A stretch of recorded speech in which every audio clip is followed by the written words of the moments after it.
ওম নমো ভগবতে বাসুদেবায়। নমস্কার, কেমন আছেন আপনারা? আর ভিডিওগুলি দেখছেন তো? মন দিয়ে শ্রবণ করবেন, তাহলে ভগবানের অশেষ কৃপা লাভ করতে পারবেন।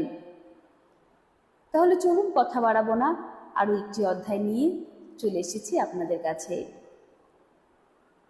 শ্রীমদ্ ভাগবত মহাপুরাণের অষ্টম স্কন্ধের ঊনবিংশ অধ্যায়। ভগবান বামন কর্তৃক বলির নিকট কৃপাধিনী প্রার্থনা, বলির প্রতিজ্ঞা ও শুক্রাচার্যের বাধাদান।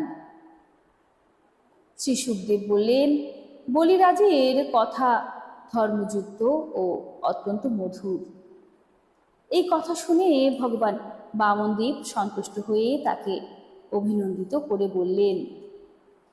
শ্রী ভগবান বললেন, হে রাজন, আপনি যা বলছেন তা আপনার কুলমর্যাদার অনুরূপ, ধর্মযুক্ত, যশস্বর ও মধুর। কেনই বা হবে না?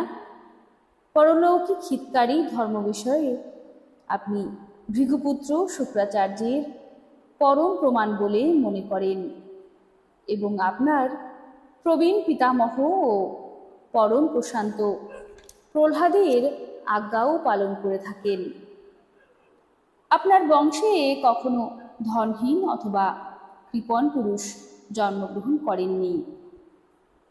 এমন কখনো হয়নি যে ব্রাহ্মণকে দান করা হয়নি, অথবা কাউকে দান করার প্রতিজ্ঞা করে পরে প্রত্যাখ্যান করা হয়েছে। দানের সময় প্রার্থীর প্রার্থনা শুনে এবং যুদ্ধের সময় শত্রুর আহ্বানে পরান্মুখ হয়েছেন এমন ভীত কেউ আপনার বংশে জন্মগ্রহণ করেননি। কারণ আপনার বংশে প্রহ্লাদ অমল যশে শোভা পাচ্ছেন, যেমন আকাশে চন্দ্র শোভা পায়। আপনার বংশে হিরণ্যাক্ষের মতো বীরের জন্ম হয়েছিল। সেই বীর যখন হাতে গদা নিয়ে একাই পৃথিবী জয় করতে বেরিয়েছিলেন, তখন সমস্ত পৃথিবীর তার মতো একজন বীরেরও দেখা পায়নি। যখন ভগবান বিষ্ণু জলের ভিতর থেকে পৃথিবীকে উদ্ধার করেছিলেন, তখন তিনি সামনে উপস্থিত হলে অতি ক্লেশে তাকে পরাজিত করেছিলেন। কিন্তু তারপর অনেক দিন পর্যন্ত ভগবান বিষ্ণু হিরণ্যাক্ষের শক্তি ও বীর্যের কথা স্মরণ করে নিজেকে জয়ী বলে মনে করতে পারতেন না। যখন হিরণ্যাক্ষের মৃত্যু সংবাদ তার ভাই হিরণ্যকশিপু জানতে পারলেন, তখন তিনি ভাতৃহন্তাকে বধ করার জন্য প্রচণ্ড ক্রূর হয়ে ভগবানের বাসস্থান বৈকুণ্ঠ ধামে উপস্থিত হলেন। বিষ্ণু ভগবান মায়াবী শ্রেষ্ঠ এবং কালজ্ঞ। যখন তিনি দেখলেন যে হিরণ্যকশিপু কৃতান্তের ন্যায় শূলহস্তে তাকেই আক্রমণ করতে আসছেন, তিনি চিন্তা করতে লাগলেন, সংসারে মৃত্যু যেমন সর্বদা জীবের পশ্চাৎ ধাবিত হয়, সেই রকম আমি যেখানে যেখানে যাব এই অসুরও আমাকে অনুসরণ করে সেখানে সেখানে যাবে। সুতরাং আমি এর ভিতরে প্রবেশ করি, তাহলে এই অসুর আমাকে আর দেখতে পাবে না। কারণ এ তো বহির্মুখী, অন্তরের কিছুই দেখতে পায় না, শুধু বাইরের বস্তুই দেখতে পায়। হে অসুর শিরোমণি, যে সময় হিরণ্যকশিপু বিষ্ণু ভগবানকে আক্রমণ করেছিলেন, সেই সময় তিনি ভয়ে কম্পিত হয়ে নিজের দেহকে সূক্ষ্ম করে অসুরের নাসিকার ভিতর দিয়ে প্রাণবায়ু হয়ে তার হৃদয়ে অধিষ্ঠিত হলেন। হিরণ্যকশিপু বৈকুণ্ঠের সর্বত্র তাকে অন্বেষণ করলেন, কিন্তু কোথাও তাকে খুঁজে পেলেন না। তখন ক্রোধে তিনি সিংহনাদ করতে লাগলেন। সেই বীর বিষ্ণু ভগবানকে স্বর্গ, মর্ত, পাতাল, আকাশ, 10 দিক এবং সমুদ্র পর্যন্ত সর্বত্র অন্বেষণ করলেন, কিন্তু কোথাও তাকে দেখতে পেলেন না। কোথাও তাকে দেখতে না পেয়ে বললেন, সমস্ত জগৎ আমি খুঁজে বেরিয়েছি, কোথাও তাকে পাইনি। নিশ্চয়ই সে এমন জায়গায় পৌঁছে গেছে যেখান থেকে আর ফেরা যায় না। হে রাজন, এই সংসারে বৈরী ভাব মৃত্যু পর্যন্ত স্থায়ী হয়। অজ্ঞানতা থেকে ক্রোধ উৎপন্ন হয় এবং অহংকার ক্রোধ বৃদ্ধি করে। আপনার পিতা প্রহ্লাদ পুত্র বিরোচন ব্রাহ্মণ ভক্ত ছিলেন। এমনকি তার শত্রু দেবতাগণ ব্রাহ্মণের বেশ ধারণ করে তার কাছে তার আয়ু প্রার্থনা করেছিলেন। এই কথা বুঝতে পেরেও তিনি ব্রাহ্মণ বেশধারী দেবতাকে নিজের আয়ু পর্যন্ত দান করেছিলেন। আপনিও শুক্রাচার্যের মতো গৃহস্থ ব্রাহ্মণ। আপনার পূর্বপুরুষ প্রহ্লাদ এবং অন্যান্য যশস্বী বীরগণের আচরিত ধর্ম পালন করছেন। হে দৈতেন্দ্র, আপনি দাত্রীগণের মতো শ্রেষ্ঠ দাতা। সেই জন্য আমি আপনার নিকট আমার পাদ পরিমিত সামান্য ত্রিপাদ ভূমি প্রার্থনা করছি। হে রাজন, আমি জানি যে আপনি রাজাধিরাজ এবং উদারচেতা, তথাপি আমি বেশি কিছু প্রার্থনা করছি না। বিদ্বান ব্যক্তিরা প্রয়োজন অনুযায়ী দান গ্রহণ করে থাকেন। প্রয়োজন অনুসারে দান গ্রহণ করলে পাপে লিপ্ত হতে হয় না। বলিরাজ বললেন, হে ব্রাহ্মণ কুমার, আপনার কথা তো প্রবীণদের মতো, কিন্তু আপনার বুদ্ধি শিশুসুলভ। এখনো আপনি বালক, সেই জন্য নিজের ভালো মন্দ বুঝতে পারেন না। আমি ত্রিলোকের একমাত্র অধিপতি এবং একাধিক দীপদান করতে পারি। যে আমাকে তার কথা দিয়ে প্রসন্ন করে আমারই নিকট মাত্র 3 পদ ভূমি ভিক্ষা করে, তাকে কি করে বুদ্ধিমান বলি? হে ব্রহ্মচারী, যে একবার আমার কাছে কিছু ভিক্ষা প্রার্থনা করেছে, তার আর কারো কাছে কিছু ভিক্ষা করার প্রয়োজন হয় না। সুতরাং জীবিকা অর্জনের জন্য আপনার যত ভূমি প্রয়োজন আমার থেকে গ্রহণ করুন। শ্রী ভগবান বললেন, হে রাজন, সংসারের সমস্ত প্রিয় বস্তুর বিনিময়ে অজিতেন্দ্রিয় ব্যক্তিদের ইচ্ছা পূরণ করার ক্ষমতা কারণ নেই। যে 3 পদ ভূমিতে সন্তুষ্ট না হয়, তাকে 9 বর্ষযুক্ত দীপদান করলেও সে সন্তুষ্ট হবে না, কারণ তার মনের মধ্যে তখন সপ্তদ্বীপ পাওয়ার আশঙ্কা হবে।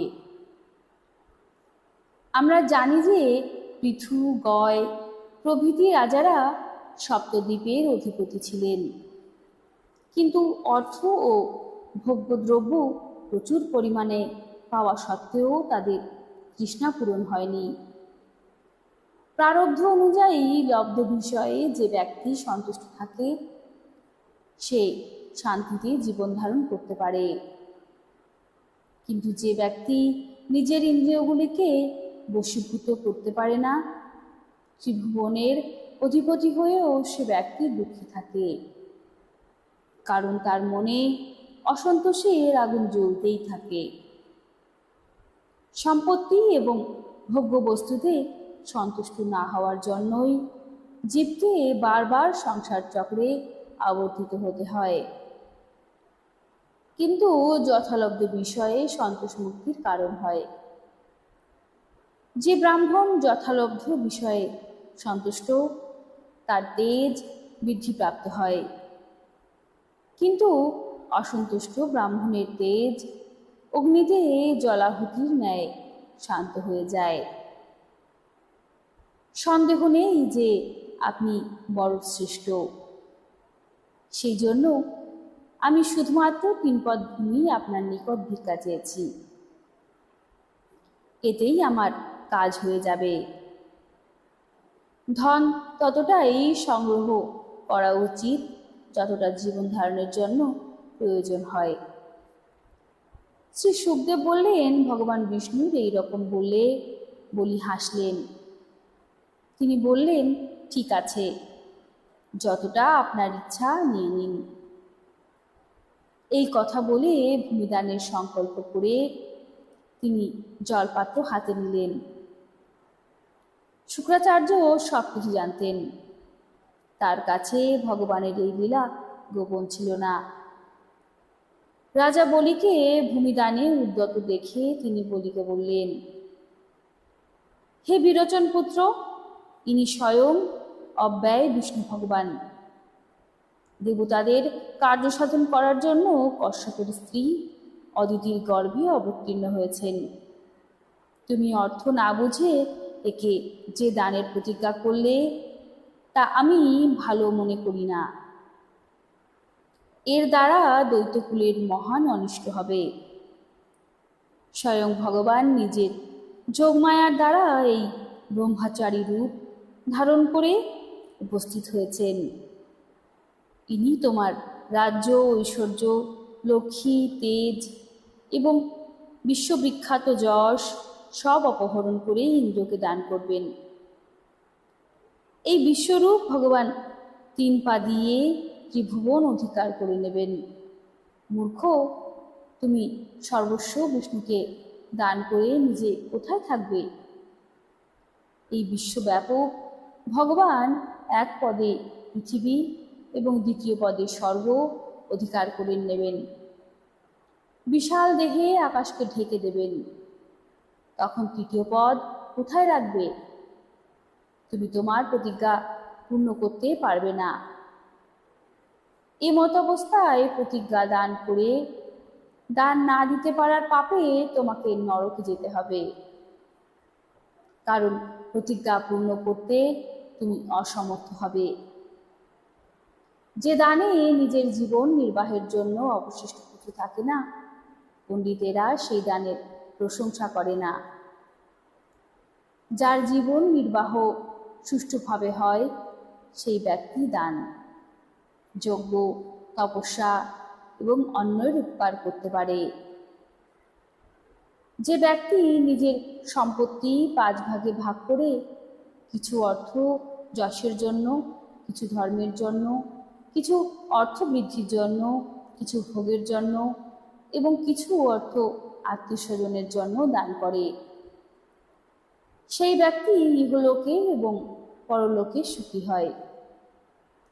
হে অসুর শিরোমণি, যদি তোমার প্রতিজ্ঞা ভঙ্গরূপে অপরাধের চিন্তা মনে জাগে, তবে আমি তোমাকে এ সম্বন্ধে ঋগ্বেদে কি বলেছে সে কথা বলছি শোনো।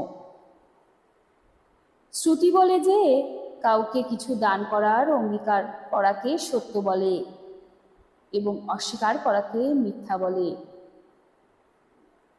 শ্রুতি এ কথাও বলেছে যে এই দেহ বৃক্ষের মতো এবং সত্য এর ফল ও ফুল। কিন্তু যদি বৃক্ষই না থাকে তো ফল ও ফুল কি করে থাকবে? অস্বীকার করা, নিজের দ্রব্য অন্যকে না দেওয়া, অর্থাৎ নিজের জন্য সংগ্রহকে রক্ষা করাই হলো এই শরীর রূপ বৃক্ষের মূল।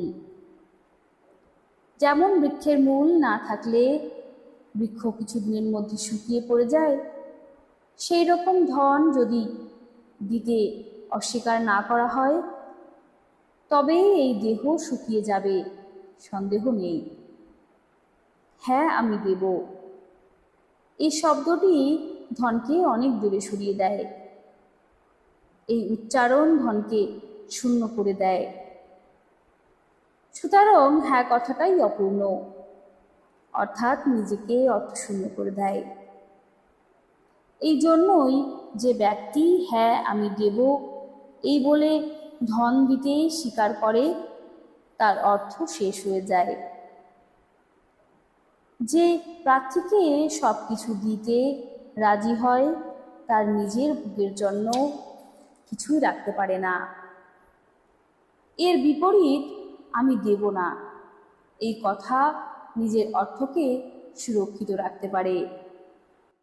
কিন্তু এরকম সবসময় বলা উচিত নয়। যে সবাইকে এবং যে কোনো বস্তুর জন্যই না না করে তার নিন্দা হয়, সে জীবিত থেকেও মৃতর মতোই। সবসময় সত্যি কথা বলবে।